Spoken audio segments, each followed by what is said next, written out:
We'll tell you whether this story is true or false at the end of our show. Next, hallucinations of murder haunt an accident victim on Beyond Belief, Fact or Fiction. Do you have a favorite method of falling asleep?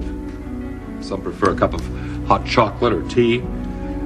Others take a warm bath, listen to music, read. But as you can see by the number of sleep remedies available at any drugstore or supermarket, sleep doesn't come easily to millions of people. Jeff is having lots of trouble sleeping these days, and he can't figure out why. His dreams are filled with haunting images of unexplained violent acts, and his waking moments are about to be filled with real nightmares. I'd been living with Katie for about 6 months. I was happy and comfortable with our relationship, but nothing prepared me for what was in store for both of us. I'd been in a serious motorcycle accident and spent the last 2 weeks in the hospital recovering from my injuries.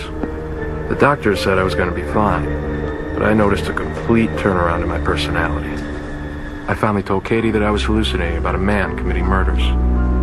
It wasn't me in these dreams, but they were so real, they left me shaking. Dwight called. He said they'll be using that story you did before the accident in the next issue. Isn't that good news? Yeah, great. Hot tomato soup. Good for the soul. I'm not real hungry.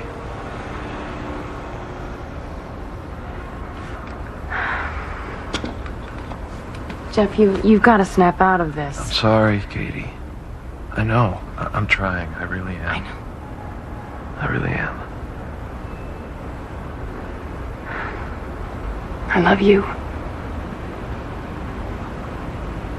I love you too. What, would you try to eat something, please? Here.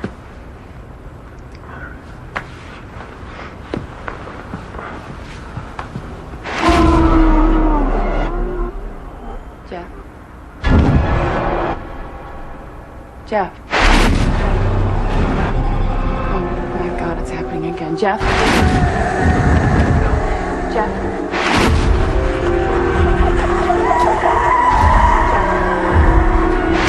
Jeff.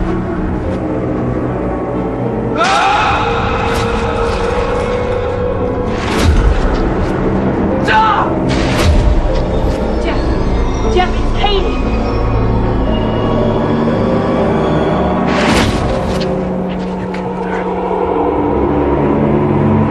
You killed her! You're here with me now. It's okay.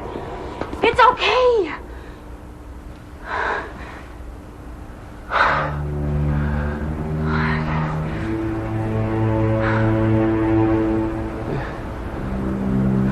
It was so real. Like I was there watching the whole thing. It was the same man that I saw stabbing at a woman with a knife. It was horrible.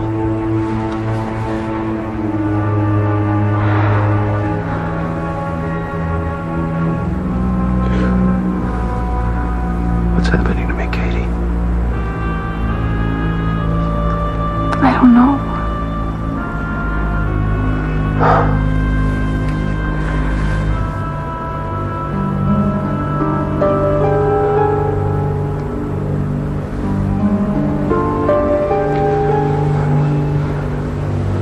I know this is going to sound strange, but the hallucination started right after I had that blood transfusion.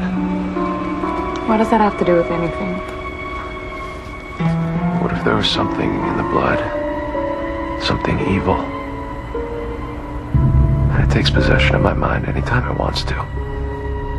Jeff, that's crazy. A blood transfusion can't do that. I know.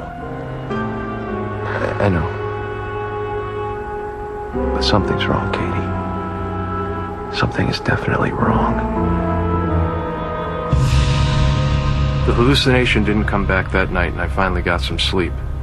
I was hoping that it was over, but it wasn't.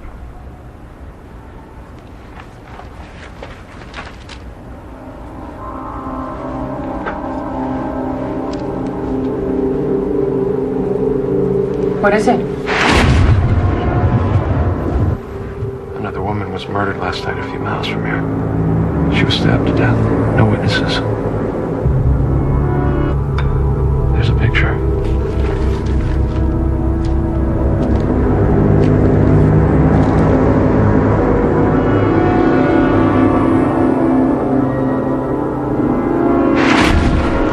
her, Katie. It's the same woman I saw being murdered. Are you sure? Yeah.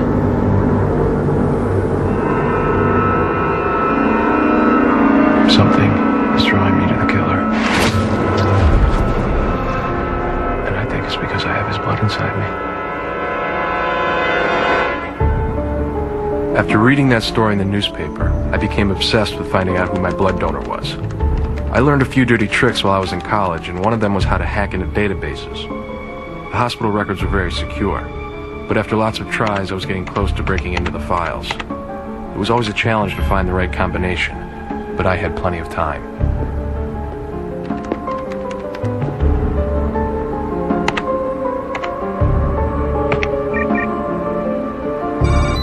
I got it. What? That's my blood donor. Lowell Germain, 1201 Norwell Boulevard. That's less than a mile from here. I'm scared, Jeff. We should call the police. No. Not until I'm absolutely sure it's the same man.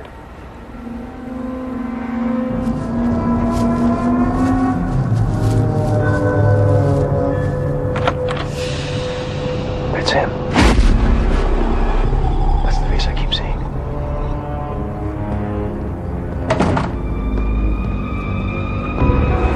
What are you doing? Call the police. I'm going to follow him. Jeff! Jeff!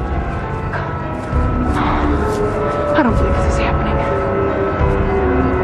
There was a woman walking alone. Luckily, I was watching Germain's every move. Germain! Call 911! Help! Somebody help! Help! Call 911!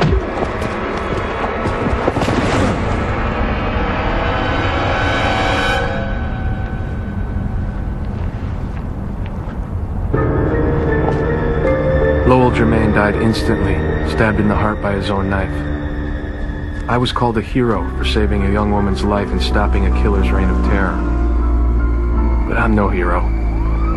It was something I had to do. Something that was in my blood. Could the donated blood of a killer cause images of murder in the recipient's mind? Certainly the chemical components of our own blood, such as sugar levels, can affect our personalities. Then again, maybe Jeff was just hallucinating. But why did those hallucinations start right after his blood transfusion? And how do you explain the accuracy of those hallucinations? Could it have been a mere coincidence? Is this story of the murderous donor flowing with reality? Or is it just another bloody lie? We'll tell you whether this story is true or false at the end of our show. Next, a cemetery is the setting for the unexplained on Beyond Belief, Fact or Fiction.